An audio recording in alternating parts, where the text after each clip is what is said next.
everyone. This is Dr. Jennifer Harris, and we are back with part 4 of our Finding Freedom from Self-Gaslighting series. So, picking up where we left off last time, where I admit I got a little bit fiery, asking questions about why we so often find ourselves unable to say to the person who is hurting us. Again, we said we can do that. People can hurt us with behaviors, with words, um, sometimes tone of voice or body language or, those kinds of things. When we are unable to tell the person who is hurting us that they are hurting us. And then we turn around and tell the story to someone else who's not in the situation, someone else who has no power to change anything about the situation. But we tell them what's going on, complain,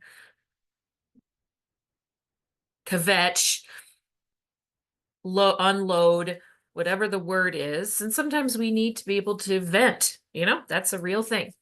The challenge becomes the next part, which is okay, I've dumped all of my emotions out, which now leaves some space for me to look at the situation and take action. Because once our emotions ease, then we're able to more clearly look at the landscape around us and see what is possible to do.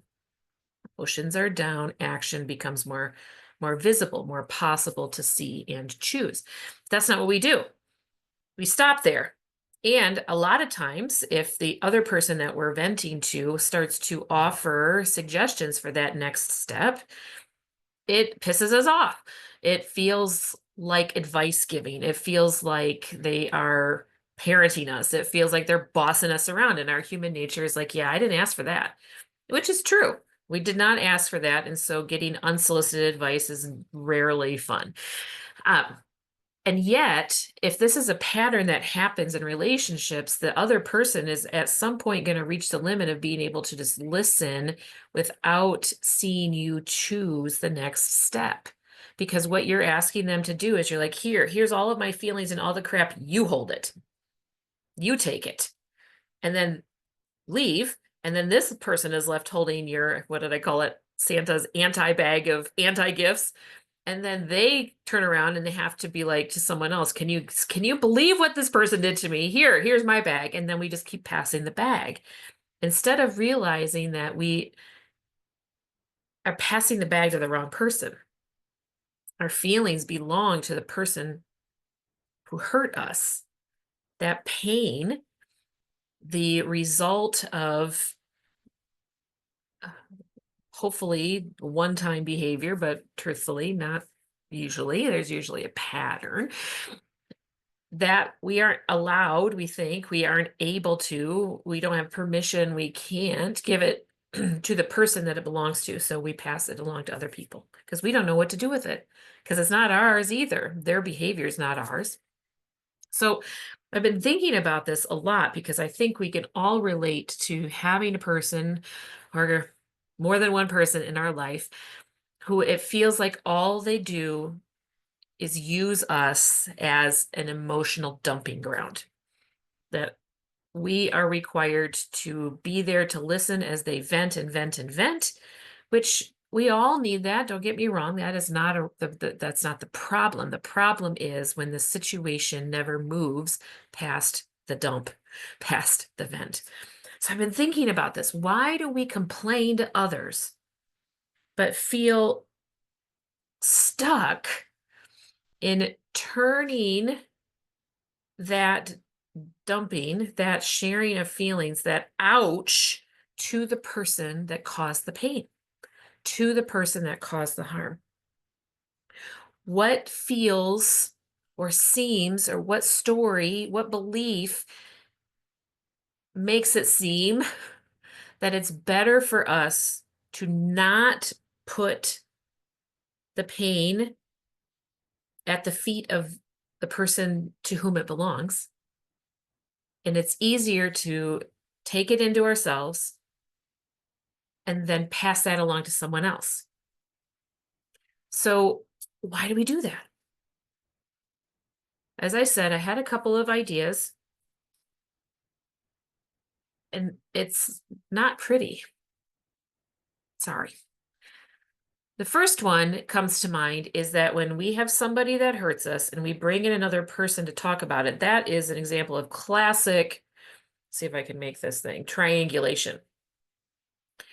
Triangulation is when we bring a third person into a two-party relationship to try to stabilize it. This happens in relationships constantly, especially when we don't feel like our emotional life, our emotional reality is safe, is living out, is accepted or heard. We learn this in childhood. We learn that our emotions are not okay. We learn that we're maybe allowed to have some feelings, but not these feelings. We might learn that we can't have our feelings because we're so busy making sure our parents can have theirs. Or we might find that in our family of origin that my sibling gets this, but I can't have this. There's lots of things that happen in a family system that teach us that we don't know what to do with our emotions.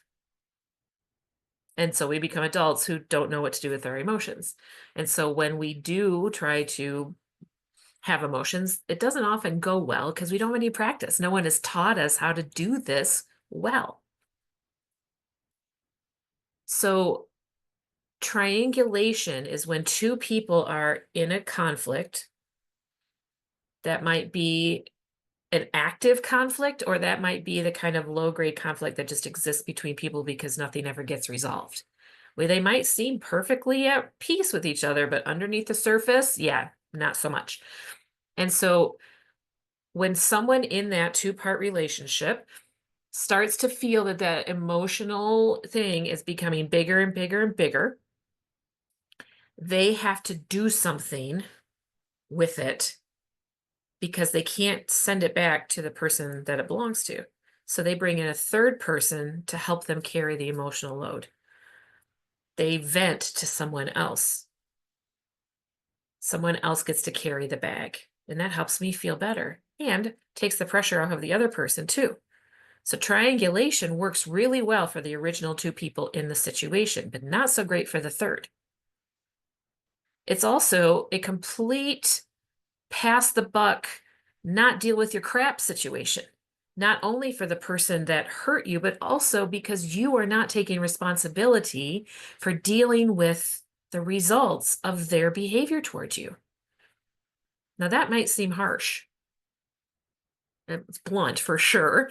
But at the end of the day, the only person that we have any control over is ourselves. The only person that has any power to enter into the reality of how I feel and what I can do about it is me. But we seem to constantly be looking outside of ourselves for permission, for the right to do that, for the validation of our feelings. Because if I just feel it, it doesn't seem to count. I have to have other people tell me it's okay that I'm feeling it. Why do we do this? Because we are programmed from childhood to not know how to do emotions, which is all part of gaslighting. And as we become adults, self-gaslighting. My feelings don't count unless you tell me that they do. What? So we have triangulation. That's one way that we can pass the buck. It feels easier, right? Here's the harder truth. I think that a huge part of why we self-gaslight is because we are not clear on who our self is. We've been taught ways of being that often run counter to who we really are. And so when emotions come up, we are in essence having to deal with two problems at the same time because we're already working out of a self that's not really us. We are working out of the self that is the people pleaser. We are working out of the self that is always the avoidant one. We are always working out of the self that is the one that has to cling to someone else to feel better. We are someone that is bouncing back and forth between, yes, I want relationship. No, I don't want relationship. I've just basically described the 3 insecure attachment styles. We live in the mindset that everything bad always happens to me. We live in a victim mindset. We live in a mindset of it's always someone else's fault, also called a persecutor mindset. Basically, anything to avoid looking at self. Because maybe we've been taught that looking at self is selfish.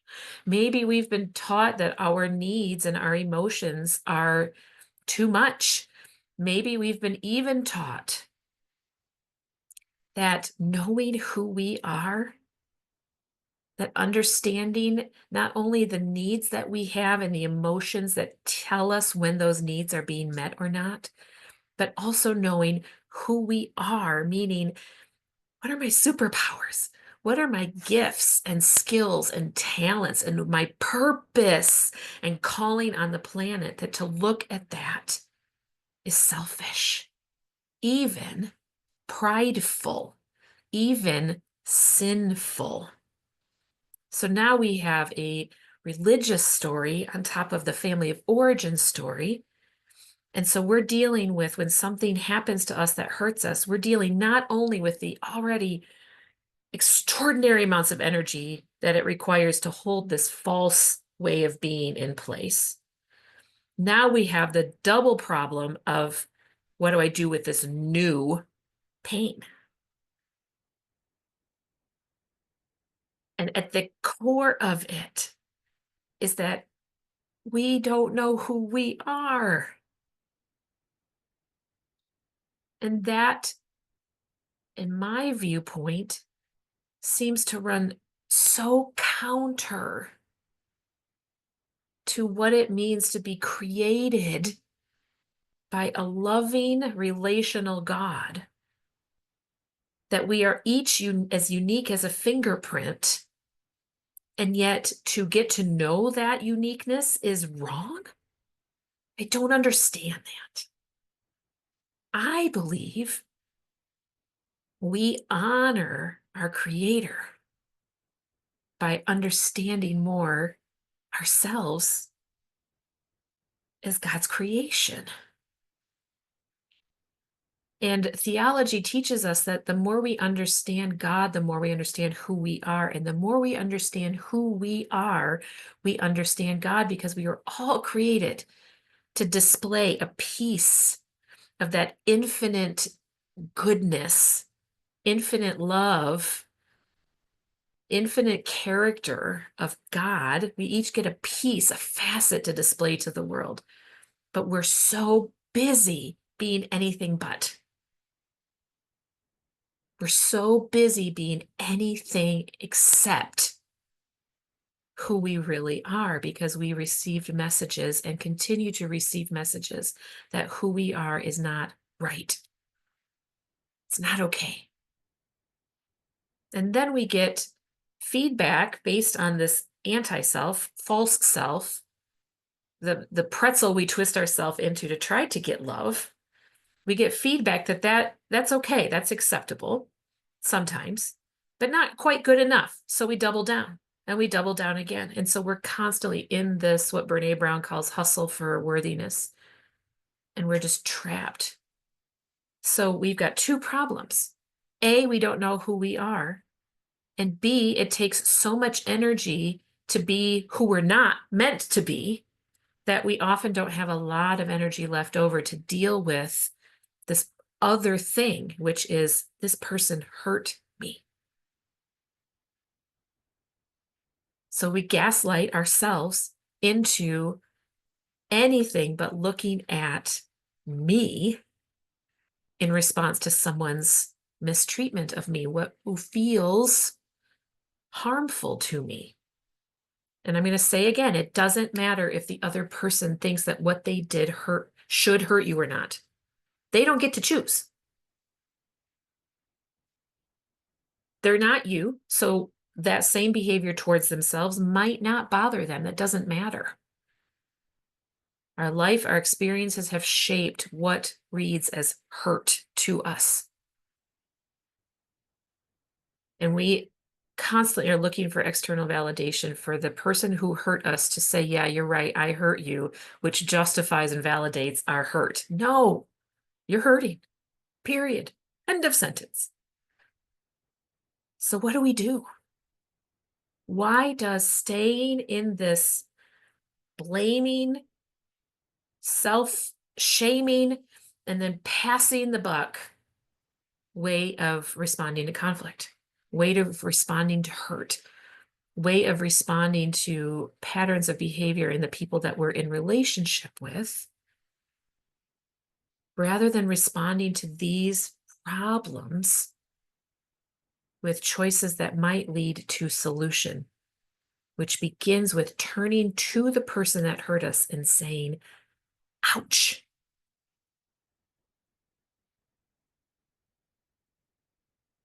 Because we're so used to the other way, it feels normal, feels right. And I'm telling you, it is not. It feels normal because it's what we've always done, but that doesn't make it healthy. So the choice before us is keep doing what we're doing. You're never going to feel better. You're never going to find a way to suck it up enough to live your best life and to thrive. You won't, because you're not thriving. You're giving yourself all of the anti-thriving environment options by doing that. At the end of the day, the choice to find freedom from gaslighting ourselves into submission is to find the courage, even when we're afraid, even when we are shaken in our boots, to say, ouch, to the person that needs to have it said to. Not to your friend, not to your mom, not to your therapist, although that helps. That's just kind of letting the pressure cooker vent for a minute, but it doesn't ever solve the problem. What will it take for you to look at the situation and the relationship in which you continually find yourself being hurt and say to that person, ouch. I don't know what comes next. Don't know how to do what comes next, but ouch. No more. This behavior cannot continue for me. It hurts my heart. We're back to the change. We're back to the change comes when something changes. And if you need some help with what that looks like, give me a call. It's not easy, but neither is what you're doing. So, what are the possibilities that we can start to learn to say ouch to the people that hurt us in the first place? I'll see you next time. Bye.